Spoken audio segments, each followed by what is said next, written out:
It's amazing how we can use the herbs and how well they work. And the dosages are really interesting, and the way that we're evolving when we use these things, it's incredible. Yep. Some other favourite herbs? So what are your favourite herbs? Mine's gotu kola at the moment. I'm liking a bit of gotu kola. That's one of the high OPC herbs that I use a lot of. Not OPC, withania. Oh, yeah, we all like a bit of withania. That's definitely been the 2020 herb. Look, it's amazing because not only does it support your adrenals and give you some charge, it also makes you sleep better at night. So it calms you down a bit. So, and anxiety being what it is today, it's a super herb. Mentoring with Geraldine is a bite-sized practitioner podcast for naturopaths, nutritionists, herbalists and practitioners, responding directly to the needs of the practicing natural therapist. With interviews, herbal discussions, something business, something clinical, you'll get the variety you need to enjoy and stay motivated in practice. So thanks for joining me today. Don't forget to rate, review and subscribe to the podcast for our episodes. If you'd like more support, get in contact, and I look forward to working with you soon. Hello, everyone, and welcome to Mentoring with Geraldine and the Bite-Sized Podcast. How the devil are you? So I've got a real treat for you today. I've got Geoff Beaty with me. So he is my rep from the Herbal Extract Company, and he was down here in Adelaide the other week, and we had a phenomenal chat all about herbs and clients and naturopathy. And Geoff has his own business as well, and he sees clients. So he's really on the money. He's been a naturopath now for 40 years, 1982. So I'm sure some of you listening were going, that was before I was born. It wasn't before I was born. Prior to that, Geoff had a business in bodywork. So he was doing bodywork before he became a naturopath and a herbalist. And he's still going strong, 40 years strong. You've been with the Herbal Extract Company a long time now as a part-time rep for them, which is great because it means I see you on a semi-irregular basis wherever you are in the country or wherever I've travelled to, or you come to Adelaide, and you are full of amazing knowledge about the herbs and about manufacturing, about the business in general. And I love the Herbal Extract Company, as do you. So we often have a little chat and we say things like, I wouldn't buy anybody else's cinnamon. Oh, no. And we do have these little sage moments together, really about the manufacturing and dosage and how that all came about, because we had a wonderful discussion over coffee. It was cold in Adelaide, and Geoff, who lives in Queensland, was freezing. We were outside. I was lovely, and I found it fine. I didn't think it was that bad that day. All this rain of late. Say hello to everyone, introduce yourself, and then let's get into some of these herbs and manufacture and dosage and things that we were talking about the other day. Yeah, look, I paid for my way through college by doing bodywork. I studied with Kathy Dunn, who is a third-generation herbalist over in Western Australia. Great course. Missed some things, which I had to add later, and I believe she's caught up with those sorts of things. The medical stuff wasn't in that course properly in those days, so just a couple of years ago. 45 years ago, if you qualified. Since then, of course, you never stop learning in this industry. It's a requirement. Apart from if you're good at it, you keep trying to find better ways to do things. And there always is more to understand. So I was I had a very large practice in Western Australia, and I eventually got sick and took a few years off and then came back by working as a consultant for Herbal Extract. And now I'm doing some part-time clinic as well. I had a couple of years in Sri Lanka where I led a team in the design and build for an integrative oncology wellness facility, which was really interesting and a great time. And one of the things that I had to research was the best source of different medicines and products and machinery and so on from around the world.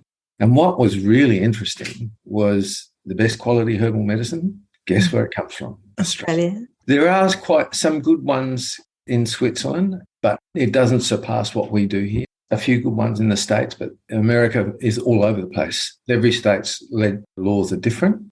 So it's quite difficult to find out what is actually happening there. And consistently, it came up that Australia was best. In terms of supplementation too, not the herbal medicine, the supplements, Australia has the tightest regulations in the world, which means that if it's on the shelf, you're guaranteed that it has what it says it has in it.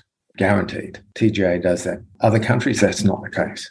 America does produce some very good supplementation with people like Pure Encapsulations, but there are literally hundreds of different brands. And Pure Encapsulations are not on a retail shelf anywhere. But anything on a retail shelf doesn't necessarily have what it's supposed to have in it.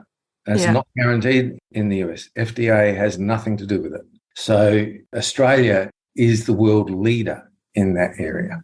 In terms of herbal medicine, I'm a bit biased, but herbal extracts is the best for a number of reasons. Number one is they're mostly one-in-ones. And biggest problem as a practitioner is getting enough material into somebody. When I first started practice, I would see people for one problem. They'd come for arthritis. They'd come for constipation. They would come for eyesight.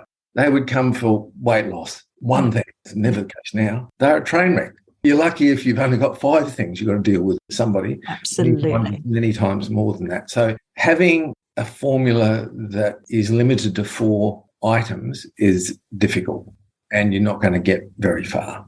So having one-in-ones, it's much easier to build a good formula. The biggest trick is picking the emperor herb. I like Chinese philosophy, which is find the number one herb for that person. They call it the emperor herb. Have a couple of 2 or 3 executives, and then a bunch of peons or soldiers. So having a good understanding of the multi-level way that herbs work is important so that you can build a formula really well. But the number one herb is the most important. And then the dosage becomes very important. And unfortunately, there's conflicting information with different companies. They're quite different. I discovered this many years ago, back in the 80s.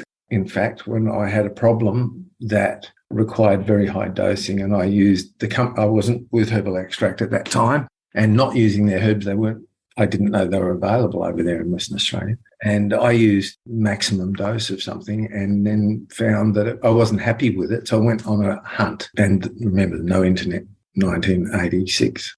I remember. It was 87, something like that. Yeah, getting out the journals, scrabbling around in libraries, the dust. Oh, yes, I remember. Well, and finding books, and there was conflicting information. So it was licorice that I was looking at, and some doses, like the Chinese use very low doses, but I wasn't looking at Chinese information at that time. I was looking at Western information, and the doses ranged from 30 grams a week to well over 100. So I decided I'd better buy the British Pharmacopoeia, which I did. And it was very expensive. And in fact, it's the same price today as it was then, which is ridiculous. But anyway, when it arrived, I was shocked to find that the company that was supplying the herbs that I was using was less than half the dose. So the dose for licorice is 42.5 grams to 105 grams a week. So the Chinese use it at a very low dose as a synergist. Yeah. And that's perfectly legitimate. But when you're using it as a principal herb, then you need to use more. And this was for a catatonic depressive who was hemorrhaging cortisol, and licorice actually worked. And I used it later on at the correct dose and got much better results. But in the process, I discovered there were a whole lot of other herbs in the ranges that were also incorrectly dosaged. So another example that we talked about was Elecampane. So Elecampane, absolutely beautiful lung herb. And it's also very high in volatiles, which is important because it strips off the biofilms for tuberculosis, for example. So it was a very important herb in tuberculosis. But if you don't get dosage right, that's going to be a problem. Tuberculosis is pretty full on. Elecampane has very high volatile levels. Most herbs, it's between 0.5% and 1%. Elecampane is 3%. Trouble is, if it's not well made, you lose those. That's another issue. But again, British Pharmacopoeia dosage is 32.5 grams to 84 grams a week. Some of the companies are 10 to 40 mil of a 1 in 2, which means they're 10 to 20 grams, not even bottom dose. No. Not even. So herbal extracts, again, their top level is always a rounding out of the number. So their dose, I think, for Elecampane is 20 to 80 mil. Can scare some people. Well, that's nearly my whole week's worth of herbs. So, look, you don't have to use 100 mil a week. As one of the things that the colleges started teaching, and I don't know why, is that you have to get your formula into 100 ml. You don't. Yeah. Dorothy Hall used to use 50. Some of her practitioners that I still talk to today are very successful at that very low dosing. Some other people that I deal with who deal with cancer only use much higher doses, 250 ml a week. I'm quite a low doser. So yeah. And I actually know a doctor in Moorlambar who actually doses higher than that. He's a herbalist and a doctor, herbalist first, and then he became a doctor. So dosage then becomes an interesting question. So if you've got someone who's complex and acute, there's no reason that you shouldn't use larger than 100 ml a week. I tend to use about 175 for acute a week. For cancer, it's 250 ml a week. But for acute, generally 175. So a 500 ml bottle gives you 3 weeks.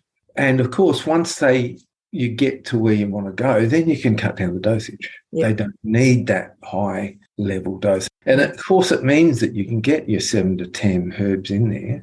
And so it's then also important to know what are really good pee-on herbs. Probably my favourite one is maritime pine.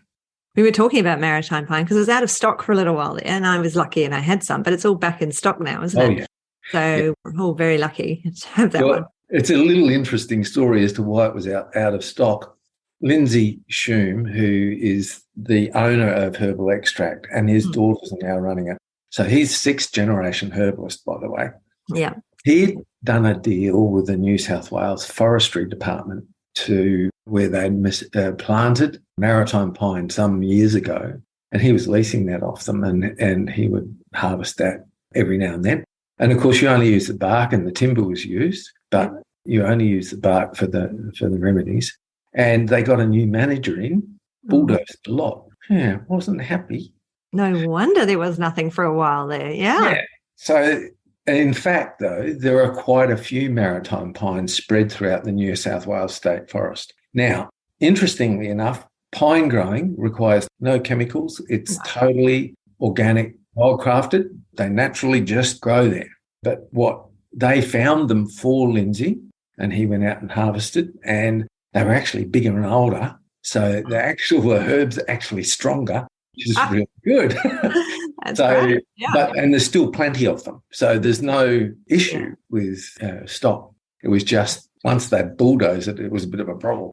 Why is maritime pine my favourite herb? I have a special interest in endothelial dysfunction, which is a tricky thing to treat, but there's stacks of evidence about OPCs and polyphenols running a close second, but OPCs being significant in their ability to repair endothelial cells. Now, Western medicine has nothing that can actually really treat it. There are a couple of blood pressure herbs that can slightly improve it, but they can't actually do any serious repair.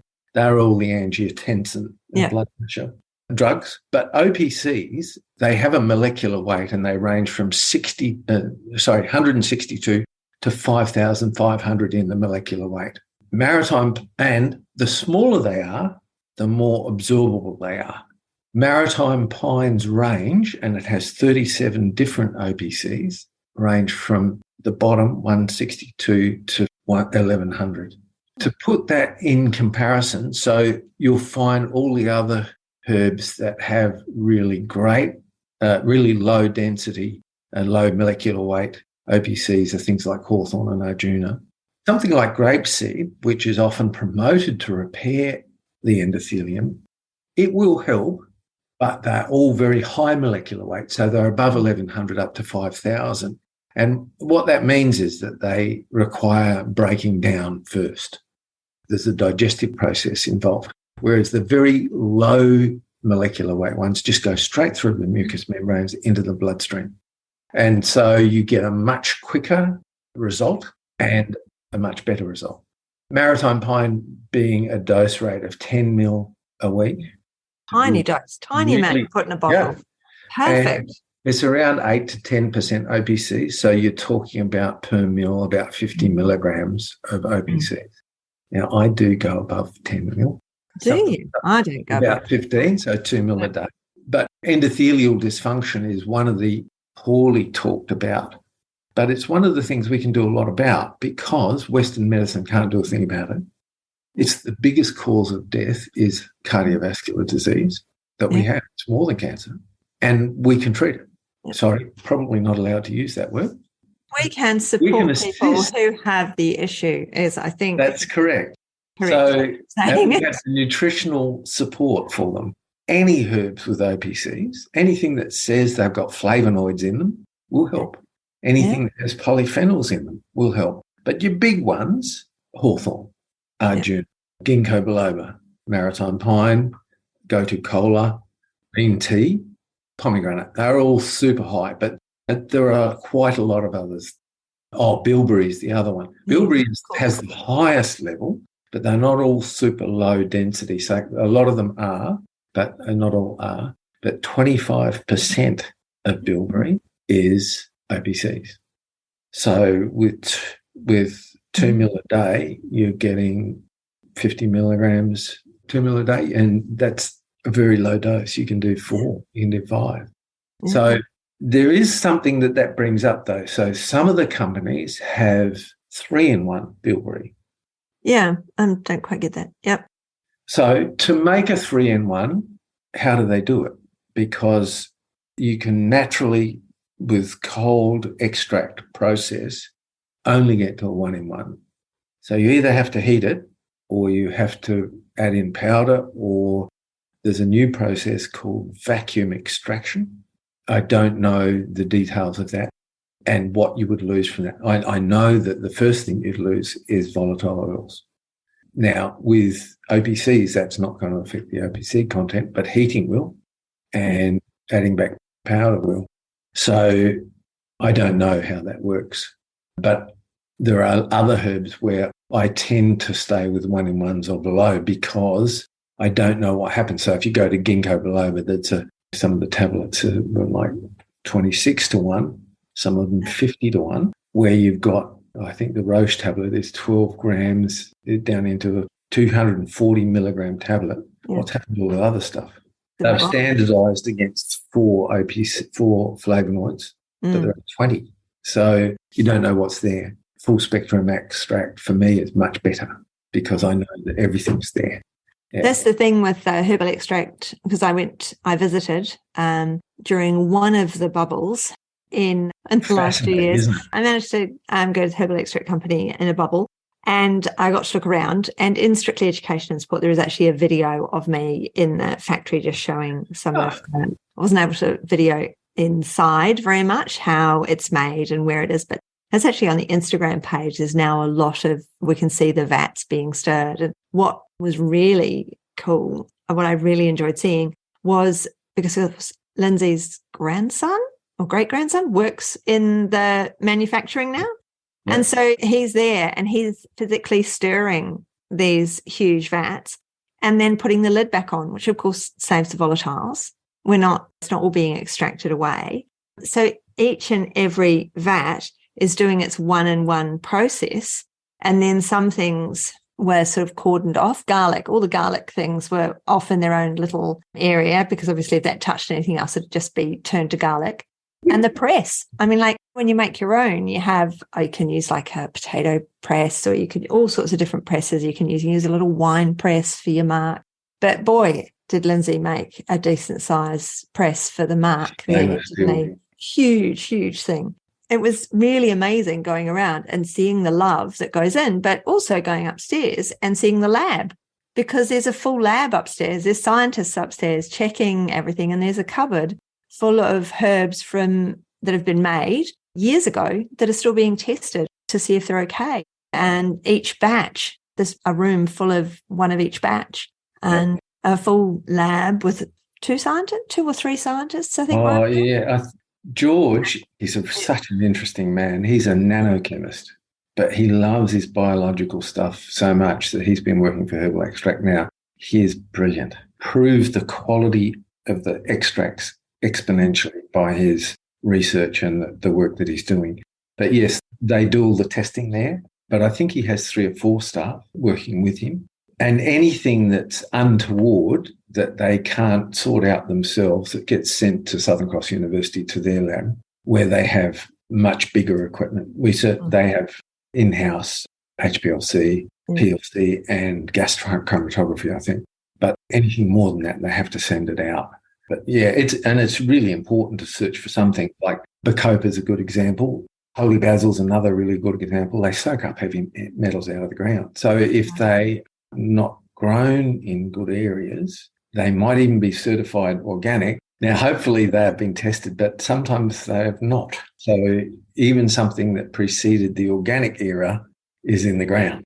You need to test for these things. And if you don't have the capacity, and certainly some of the manufacturers, all the big ones do, all the TGA certified ones, no problem. The big four, but some of the smaller local ones don't. And some of the commercial importers of herbs don't. They just bring the herb in. Don't. That's it.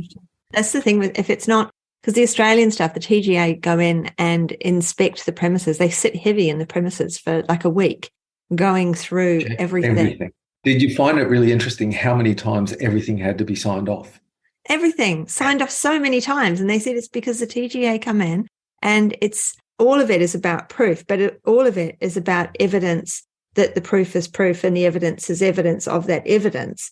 Yeah. And so they'd say, so you can't just say, the temperatures of the fridge is at 3 degrees, because at the end of the day, they'll go, prove it. And then you go, here's our checklist that's been signed. No, prove that. So you have to have another thermometer that proves the first thermometer that's signed off, that proves the second thermometer that's also for the second person to sign off that the first person got it right. It's incredible. The amount of paperwork, it's amazing. And they do it every 3 to 5 years. And then they're saying, the quality isn't good enough. We see it in Facebook groups all the time. Somebody's made this comment. And that's the American. There was one piece of research. They were Australians that did the research, but they had to go to America to pull the product off shelves to find product that failed. That's correct. So they didn't pull product off Australian shelves because the product they pulled off Australian shelves was what it said it was in the can, because we have the system on the front. If it's got an Austell label on the front, then it's been through that. And other things that haven't, you might look at something and go, there's no Austell. What is that? Because they're passing it off as a food. So they're calling it a food rather than a herbal medicine. So we're really lucky in Australia having the TGA and having the Austell system to support us. They literally support us. People might think, that's going to crush you and all the rest of it. No. It makes us so much better because the quality of our product is so much better. We're lucky. Which is why Thorn have all their facilities TGA certified, wherever they are.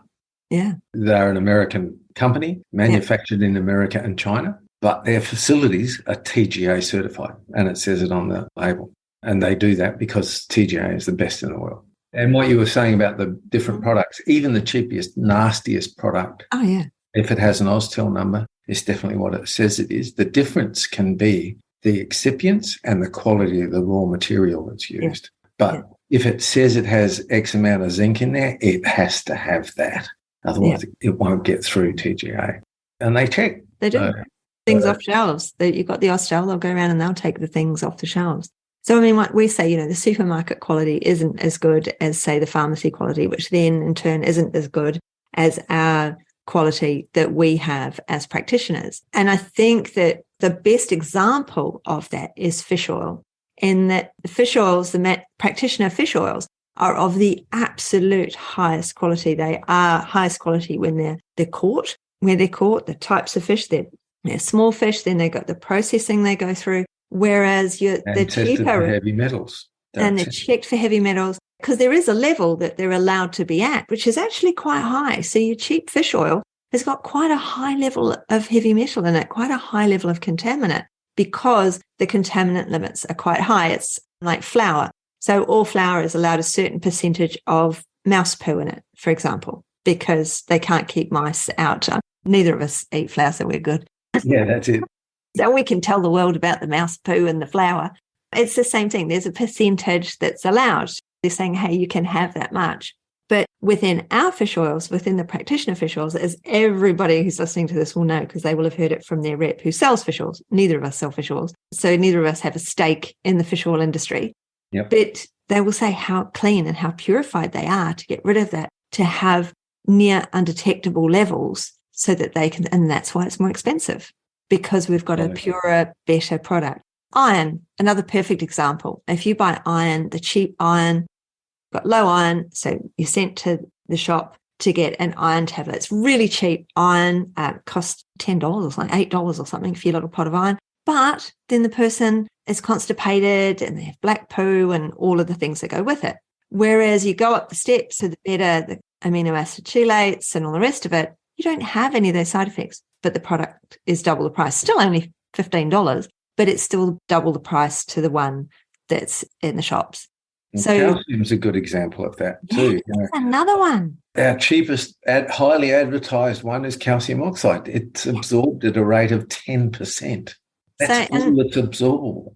And so you might as well use it on a chalkboard, really. It's not much. Well, it's only powdered limestone. So, I mean, we have got, our products are amazing. I have to say, I really like the herbal extract products. There's my little toot in there. But I mean, I like the other products too. I have, if I look over at my shelf from here, I literally have one of each of the 4 producers. So I can see a PPC from here. I can see a herbal extract. I can see an optimal, and I can see a MediHerb. So I do spread the love.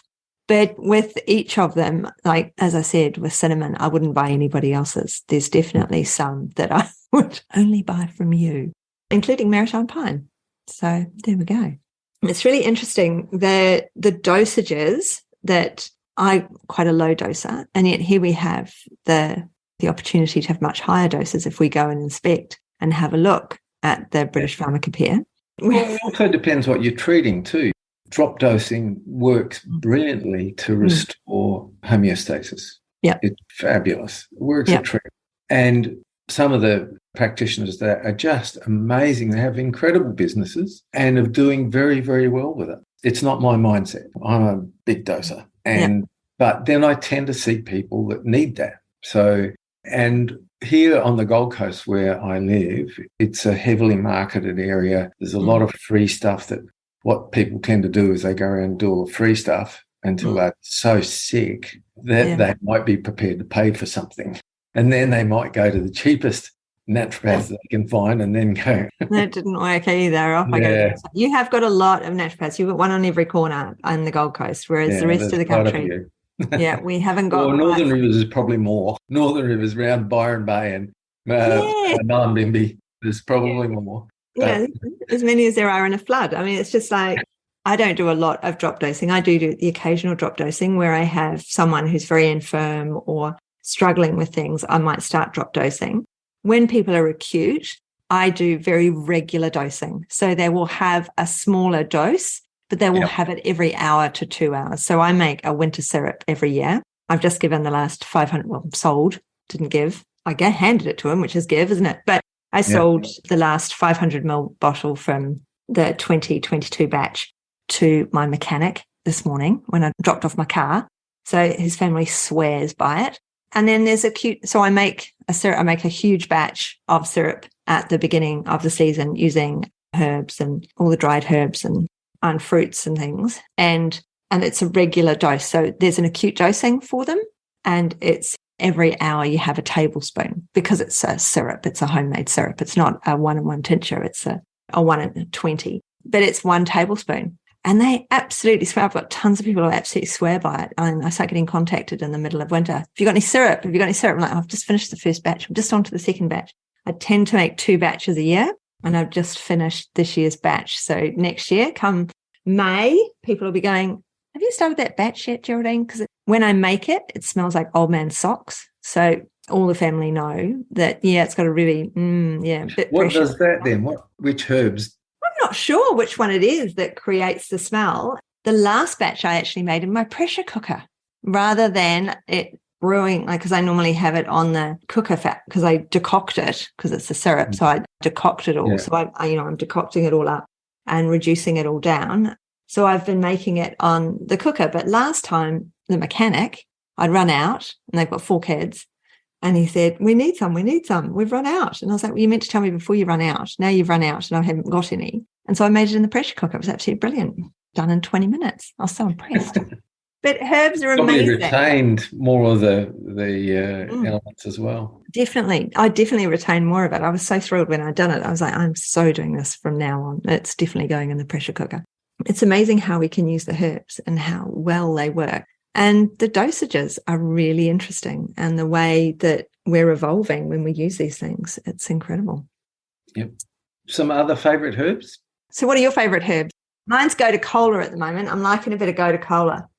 That's one of the high OPC herbs that I use a lot of. Not OPC, withania. Yeah, we all like a bit of withania. That's definitely been the 2020 herb. Look, it's amazing because not only does it support your adrenals and give you some charge, it also makes you sleep better at night. So it calms you down a bit. So, and anxiety being what it is today, it's a super herb. I actually have this little presentation I do on super adaptogens because I think there are lots of adaptogens, but there's 5 or 6 of them that are above and beyond. They treat everything pretty much, and withania probably leads that pack. Maybe I'll get you back in, and rather than on the podcast, I might get you back into the Facebook group Strictly Education and Support to deliver that talk. How about that? Oh, sure. That sounds interesting. Okay. Yeah, we might just do that in the new year. We might just do that in 2023. That'd be cool. Okay. Yeah. My other new favourite herb, which I've only started using recently, is nigella. Oh, yeah, we're all loving a bit of the nigella. Oh, yes. Yeah, I'm finding some really interesting things with it, and all sorts of disparate things. Like the research is interesting, and I haven't had a chance yet to try it on a non-alcoholic fatty liver, but some of the research on that was amazing. They did a study on about 80 people, and 57% after 3 months on 2 grams a day, no evidence of fatty liver. Wow, that's amazing. Yeah. I've had experience with it stabilising blood pressure with somebody who was unstable. I've had experience with a person who was taking lots of supplementation, and which was part of a loose bowel long term, and stopped supplementation. And magnesium, I think, was one of the key factors there. Take the nigella, it's sorted. Wow, there we go. So, and, that's not on the list of things it's supposed to do. A few people with arthritis taking it with excellent results when added to their other things. It just seems to empower those sorts of anti-inflammatory herbs. Wow. So really liking nigella. Herbal extracts out of stock at the moment because the other companies were out when they introduced it a few months ago, and they thought they'd have enough till next year, but because everybody else was out, it's all gone.